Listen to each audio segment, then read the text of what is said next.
L'histoire était en train de s'écrire sous nos yeux.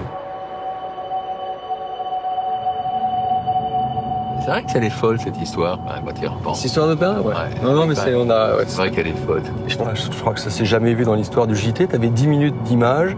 Des images que personne ne pouvait imaginer encore peut-être 3 semaines ou un mois avant.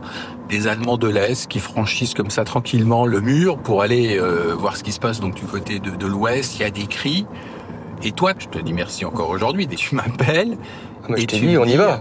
Pour moi, il n'y avait même pas de discussion. Quand on était à la frontière allemande, l'histoire a commencé à se dérouler sous nos yeux. Moi, je savais même pas à combien de kilomètres c'était.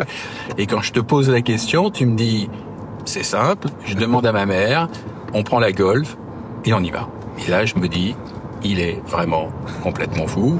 Et puis, en plus, c'était la Golf qui faisait un peu rêver, je dirais, tous les jeunes de l'époque, parce que c'était la Golf GTI. Ouais, je me rappelle bien de cette voiture, avec le sigle GTI, évidemment, à droite, à gauche de la voiture, à l'intérieur, un moteur qui vrombissait. C'était une belle bagnole. À l'époque, c'était la mode des voitures anguleuses. Et il y avait des petites brodures rouges. Les sièges étaient noirs et rouges.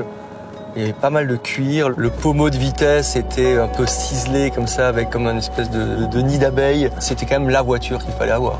Et donc, on a fait ce voyage, on va dire, rapidement. Personne sur la route. Sur cette seule route où on était quasiment tout seul dans le sens de Berlin, là, on a eu ce choc visuel absolument inoubliable. De l'autre côté, des milliers de Trabants qui fuyaient l'Allemagne de l'Est. Dont certaines fumaient sur le bas-côté parce qu'elles n'avaient plus d'essence ou parce que la mécanique avait lâché. Et puis après, on arrive à Berlin. De moment hors du temps. C'était hors du temps. Il y avait des milliers et des milliers de gens.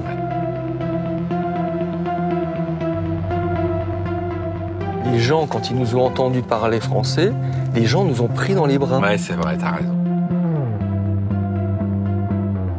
Tout le monde hurlait de joie, quoi. C'est-à-dire que tout le monde était au sommet de son bonheur. Sur la partie ouest, t'avais tous les Allemands de l'Ouest debout en train de chanter, de danser. De l'autre côté, il y avait des milliers de soldats. Des soldats qui étaient encore en poste. On est allé à Checkpoint Charlie, qu'ils ont ouvert. Et là où ça rentrait, ça sortait en voiture. Et chaque voiture qui passait le poste frontière se faisait tapoter dessus par la foule, par des dizaines de milliers de gens qui tapaient. Exactement, cette espèce de liesse sonore qui continue à te faire croire que, à ce moment-là, c'est vrai, sur la route du retour, on s'est dit que le monde allait devenir meilleur quand même. Mais tu sais que j'en parle souvent.